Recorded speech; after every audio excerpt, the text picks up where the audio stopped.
vitamin C levels. And so vitamin C plays a critical role in our immune system, also in our tissue healing. It actually plays a critical role in the formation of collagen. And collagen is the major protein that's involved with all of our tissues, our skin, our hair, our muscles, joints, all of that. It's all based on collagen, and vitamin C is absolutely critical for healthy collagen formation. Most people in society are deficient in vitamin C. I see it on lab testing all the time. We're going to go through this in a lot more detail as we go on today. And so as we get started here, just a little bit about myself. If you don't know me, my name is Dr. David Jockers. I'm a natural health doctor, and I speak all around the country at churches, organizations, all different types of events. I speak online with large health summits. And this is my family, my beautiful wife, Angel, and my boys, David and Joshua. And so let's jump into this. So Dr. Linus Pauling, he declared nearly all disease can be traced to a nutritional deficiency. And he won the Nobel Prize for some of his work on vitamin C and how critical vitamin C is for the body. And that was one of his main tools for helping people get well, was using high doses of vitamin C. And so we're going to go through why that would be. But here's one thing we know about vitamin C is that when we look at most mammals like cats and dogs, they don't need to eat vitamin C rich foods, and they don't need to supplement with vitamin C to get it. Why is that? Because they actually have 4 key enzymes that work in their liver to help convert glucose or sugar or stored sugar from their liver called glycogen into vitamin C. So a dog or a cat can literally meet all day long. They can, in a sense, not get the high levels of vitamin C or vitamin C rich foods, yet produce sufficient vitamin C to fuel their body. Humans cannot do that. Why? Because humans are deficient. We are not able to produce this certain enzyme. It's called L-glutathione oxidase, this critical enzyme. We don't have that, and that's the last stage of converting glucose or sugar into vitamin C. So we don't actually have that. So we look at the GAA theory, and this is key because the GAA theory, which is the glucose ascorbate is basically the form of vitamin C, antagonist theory by Dr. John Ely. Okay, he proposed this in the 70s. What he found was that basically both insulin and vitamin C glucose and vitamin C depend on this hormone insulin in order to get into the cell. So they both depend on a carrier. You think about insulin like, in a sense, like the bus. So they're waiting at the bus stop, glucose and vitamin C, and they need insulin to get on the bus to go into the cell where they want to be.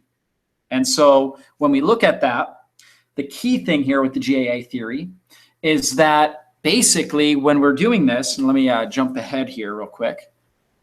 Okay, I want to show you guys this. When we're looking at this, we know that the white blood cell, okay, needs 20 times the amount of vitamin C as other cells. And it needs 50 times more vitamin C inside the cell than outside the cell. So inside the cell needs to be concentrated with vitamin C. The problem here, this is what Dr. Eli was talking about with the GAA theory, is that basically sugar has it's a stronger gradient for insulin. So meaning that we're going to upregulate glucose, or we're going to basically take glucose into the cell much more efficiently than we are vitamin C. So when blood sugar is elevated, what does that do? It reduces our body's ability to take vitamin C into the white blood cell. So if blood sugar is up, we're going to get less vitamin C into the blood cell. Vitamin C is really, really key for something called phagocytosis, where basically the white blood cell takes the bacteria or the virus or the fungi or whatever the endangering microbe is, brings it into the cell, and then in a sense eats it, okay, or creates something called a phagosome, which is basically digests it and then eliminates the waste. So this is super key. This is how white blood cells eliminate infectious organisms that are in our body. They're doing this. I mean, literally billions of white blood cells in our body at any given moment are doing this. Billions. I mean, we have trillions of them, but billions of them are doing this at every given moment. So it's so critical. Now, what we know is if we have a blood sugar of 120, it actually reduces the phagocytic index, the ability of the white blood cell to swallow and digest the sugar, or I'm sorry, the bacteria or the virus or whatever it is, the microorganism, by 75%. Why? Because as you can see, the sugar is binding and going in. We have less vitamin C going into the cell. So as opposed to a normal healthy blood sugar of like 80, we lose the phagocytic index reduces by 75%. So it's only 25% as effective.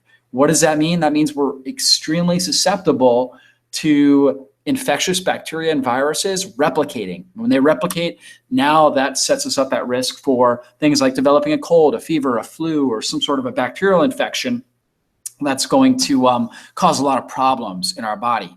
So the big thing with this, right, this is what's key, is keeping that blood sugar stable. So a blood sugar of 120, a fasting blood sugar of 120, if we fasted overnight and had a blood sugar like that, then that would be considered diabetic. Okay, so 120 is a diabetic blood sugar. However, most people that are out there may not have 120 first thing in the morning. However, throughout the day, when we're eating carbohydrate-rich foods, like for example, if I were to eat a bowl of cornflakes or even a bowl of oatmeal, my blood sugar would jump up over 120 and probably stay there for at least an hour.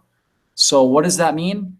That means that those high carbohydrate foods are going to significantly reduce our ability to destroy bacteria and viruses. And this is why I don't recommend, this is why I recommend a low carbohydrate diet. And that's so critical. And so we look at this, we know that sugar is what feeds cancer, diabetes, arthritis, chronic inflammation in our body. One of the key reasons is because it damages these white blood cells. They become less efficient, and that obviously is going to affect their function. So very, very key. And we'll talk about another way that it affects, that glucose affects vitamin C soon in just a few minutes. But first, I want to go over 5 ways to increase your vitamin C. Well, you can see obviously avoid sugar because again, it reduces your phagocytic index by 75%. So critical that we reduce sugar and carb content. We need to use vitamin C. So using supplemental vitamin C, I'm going to go over really the key with supplemental vitamin C here shortly. Also using vitamin C rich foods. We're going to go through a list of those. Intermittent fasting, which can be very powerful for helping improve vitamin C levels, and then boosting glutathione. Glutathione is basically our body's master antioxidant, and it helps to recycle vitamin C, to keep vitamin C levels up in our body. And so if we're deficient in glutathione, then clearly we're not going to be able to have enough vitamin C for these critical functions that we're discussing today. So we know sugar, extremely inflammatory. We understand this phagocytic index and how vitamin C reduces the white blood cell's ability to destroy bacteria and viruses by 75%. So we understand that. And the way that the white blood cell, again, destroys these bacteria and viruses is, in a sense, it eats it. It swallows it, grabs it first, swallows it, eats it, and then, in a sense, poops it out. So gets rid of the waste. So what are the best food sources of vitamin C? Well, yellow bell peppers are really my favorite. Okay, so that's one of the best sources you can see. Obviously, very, very high amount of milligrams per large pepper. So it's a great source. Guava, very good. Lemon and lime, those are easy ways. A guava also comes with sugar, whereas lemon and limes don't. So lemon and limes are very low carb, and they provide a ton of vitamin C. So using fresh squeezed lemon or lime is a great way to get vitamin C. And the RDA, the recommended daily allowance for vitamin C, is 60 milligrams daily. And so that to me is way too low. In fact, I have my clients try to consume about 200 milligrams daily of vitamin C. And you can see, I mean, using lemons and limes really helps with that. Green leafy vegetables can really help. Doing bell peppers, very, very, very easy to get a lot if we're eating these kind of plant-based foods, which most people, again, in our society really aren't. So we want to get at least 200 milligrams from food. And you can see the whole list here, right? So citrus, we know grapefruit and oranges, kiwis, kale, broccoli, papaya, strawberries, all very high. And I typically, I'm going to recommend the lower sugar sources, obviously, right? Broccoli, kale, lemon, lime, yellow bell peppers. Those are the lowest on this list. And sugar, grapefruit's also a good one. Berries in small amounts, okay, can be very, very good, just for the overall mix of antioxidants. Kiwi, but in general, the fruit we want to keep down. Papaya, guava, those are higher in sugar. So again, those aren't the best sources because they are higher in sugar. And again, we know sugar reduces our ability for the white blood cells to work well by a significant amount. That blood sugar is at 120, it's going to reduce it by 75%. Now, there's another way that sugar affects white blood cells and affects really our ability to form new white blood cells. And that's through this thing called the HMP shunt. And so the HMP shunt is really, really critical for basically producing RNA and DNA that's necessary for cell repair. So the body's constantly doing this HMP shunt, and it really depends on things like glutathione, right, which recycles vitamin C. That's really key for this. And the HMP shunt helps form something called superoxide dismutase, okay, which is a really key antioxidant, intracellular antioxidant. And this is a process constantly going on in the cell to protect the cell. And on top of that, it's really, really key for producing DNA and RNA. So what happens with the white blood cell is if sugar actually inhibits the HMP shunt, whereas vitamin C promotes the HMP shunt. So the HMP shunt is going on, but it's going to go at different speeds. Sugar is going to slow down the HMP shunt, which is going to reduce the ability to form new DNA and RNA, particularly, in this case, we're talking about for the white blood cell. So what does that mean? That means if we're under times of infection, we need to replicate white blood cells really quickly because they're going to be constantly giving up their lives to destroy bacteria and viruses. They're going to come under tremendous oxidative stress.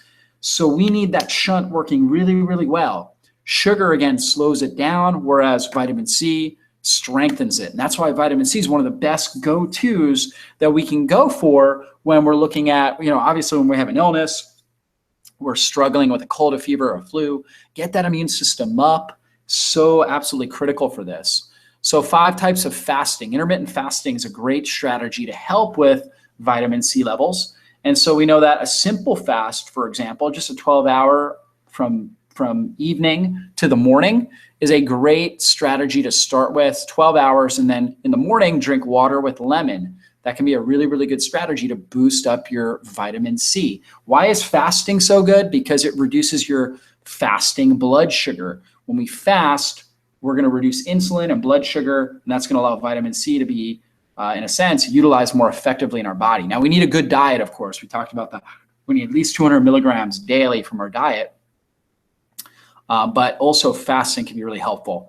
If the simple fast seems pretty easy and you're doing it well, then you move into a cycle fast where you're going a little bit longer, maybe 14 to 16 hours. Try doing that 3 times a week. So just skip breakfast, drink a lot of water, ideally water with lemon or using herbal teas. So things like dandelion tea can be great, ginger tea. Those things don't have a ton of vitamin C, but they have lots of compounds that are going to help support glutathione production. So that's a really good idea. Then you can go into a strong fast where you just are fasting all the time. Like you're basically fasting breakfast on a regular basis. You're going 16 to 18 hours daily, eating your meals in a 6 to 8 hour time span. And if you feel good with that, you can move into the warrior fast. And the warrior fast is really what ancient warriors used to do, where they would go really march and work all day, and they would, in a sense, feast at night. And so that's really what a warrior fast is. We're eating our meals between something like a 4-hour eating window. And then, of course, the 1-day fast where we're eating one, and I don't recommend doing that every day, but doing a 1-day fast once a week can be extraordinary for your body, help upregulate human growth hormone, strengthen your immune system. You get so many benefits from that. I actually did that on Saturday this week. So what did I do? I ate dinner the night before, and then I just drank tons and tons of fluids the next day, herbal teas, lots and lots of water all day long, stayed super hydrated, and ate my dinner. And it was roughly like a 23-hour fast altogether because I ate around the same time both days. So that is extraordinary for the body, really helps with something called cellular autophagy, where we destroy old decaying cells. Okay, so this concept of autophagy, also some people pronounce it autophagy, really good for destroying viruses, for helping strengthen the immune system. And in general, that's going to help with vitamin C because it's going to help with insulin sensitivity. And the better our body is at utilizing insulin, the better we're going to be at getting vitamin C into the white blood cells where it needs, and vitamin C into the other cells to protect the DNA. So critical. And then glutathione. So glutathione is our body's master antioxidant, helps protect the DNA and helps recycle vitamin C levels. We know all these things: stress, pollution, bad nutrition, radiation, aging, infections, all these things will reduce our vitamin C levels, and as well as our glutathione levels. And so glutathione is the master antioxidant, though, because it recycles other antioxidants like vitamin C, like vitamin A. As long as glutathione is elevated, then vitamin C is going to be supported. So glutathione is critical. Now, here's the thing. If we look at this list of things that deplete glutathione, we understand that most of those are unavoidable. I mean, we can't necessarily always avoid pollution. We may be in our air and we're just not even aware of it, or we're not able to get away from it. So most of these things are just lifestyle stresses that we're encountering, like aging. I mean, obviously, we don't want to get an infection, but we might get an infection. Many people that are listening to this right now do have an infection. You just haven't been diagnosed with it because you've never had the right testing to get that. But you see, the one big thing in here that we can really control is our diet, our nutrition. So being on a low sugar, low carbohydrate diet, really consuming a lot of these glutathione-rich foods like avocados, eggs, obviously pasture-raised eggs, red onions, turmeric, using a lot of herbs, ginger, which is really good, cruciferous vegetables or fermented cruciferous vegetables, and making things like kimchi and sauerkraut. Really good ways to boost up your glutathione levels. So powerful stuff right there. And then obviously vitamin C. Now, one lab, and I should have put a picture of it on this PowerPoint, I forgot, but is an organic acid test. We actually test on a regular basis. We look to see what is your vitamin C, what are your vitamin C levels like? And very commonly, I see that vitamin C levels are low. And we have a test called the organic acid test on drjockers.com, where it's a urine test that you do at home. And basically, we're able to look in detail at what all your different nutrients look like, in particular your vitamin C. And we see it very low very often. Why is that a problem? Obviously, for your immune system. Vitamin C also plays a key role with the production of stress hormones like cortisol and different stress hormones like norepinephrine and adrenaline, things like that. So basically, really, really key for energy, really key for your ability to sleep well, reducing anxiety, because if you have a disproportionate ratio of these stress hormones, then your life is going to be miserable. So vitamin C is really key for that, really key for antioxidant activity, keeping all our tissues well. We talked about the immune system, really key for, again, this HMP shunt. So that has a lot to do with the cell life regulation and getting new DNA and RNA built within our cells of our body. Also really key for protecting the inner layer of the blood cells, okay, called the tunica intima, the endothelial layer. So very, very critical for protecting against heart disease, coronary heart failure, things like that. That's a vitamin C deficiency. It's, in a sense, a mild form of scurvy. Scurvy, what would happen is the individuals wouldn't be able to produce collagen, and they wouldn't have the protection, the antioxidant protection on their tissues. So their tissues would become really, really loose. They'd have bleeding gums, right? Just a constant bleeding.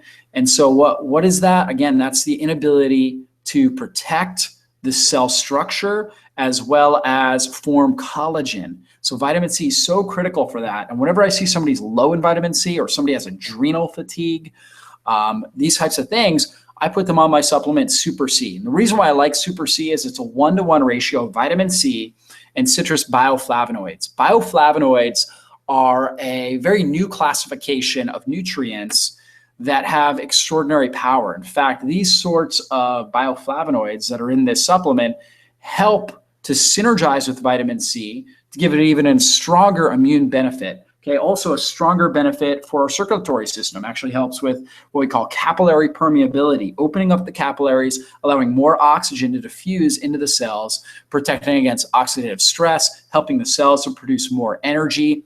This is a supplement both myself and my wife, we both take Super C every single day. What I recommend is taking 1 to maybe 2 grams a day. If you're feeling good, just for general wellness, taking something like 1 to 2 grams of Super C on a daily basis. If you do encounter a cold or fever or flu, you're not feeling well, bumping it up. Oftentimes, I'll put my clients that aren't feeling well on something like 2 grams every 2 hours until they knock it out. And what does that do? That helps flood the system with vitamin C, which enhances the ability of the insulin to get vitamin C in because we have so much vitamin C in our system.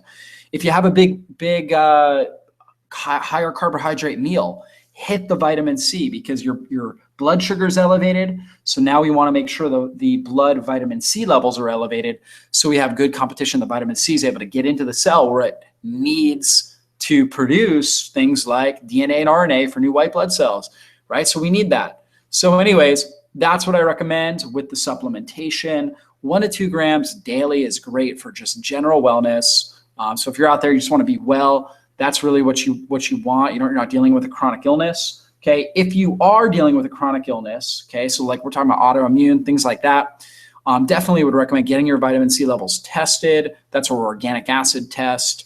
And beginning with the 1 to 2 grams a day is a great start. We may need more depending on what's going on and what your original vitamin C levels look like. So that's your recommendations with the Super C. I don't recommend vitamin C without the bioflavonoids because the bioflavonoids actually ramp up and you actually get incredible synergy, right? About a 3-to-1 synergy for the amount of milligrams that are in it. So you get a lot more. Dr. Linus Pauling would have individuals taking 12, 15, 20, 30 grams of vitamin C daily until they had something like what we call vitamin C flush, where they would have diarrhea, which is really the side effect of taking too much vitamin C. With the Super C, because of the technology that Linus Pauling never had, with the bioflavonoids, with the vitamin C, we don't need that much. Okay, and so in fact, typically, even when I put people on 2 grams every 2 hours, usually they're over their cold, illness, fever, flu within 8 to 12 hours. So, at most, we're going to take something like 10 grams a day, and that's only in that acute illness stage. So anyways, vitamin C, extremely powerful, tons of benefits to it. And as you can see, so critical for human function. So anyways, hope you guys loved this training. And if you want more information on this, I did post an article in the description of this presentation. So check that out, and we will see you on a future YouTube Live. God bless you guys. Bye-bye.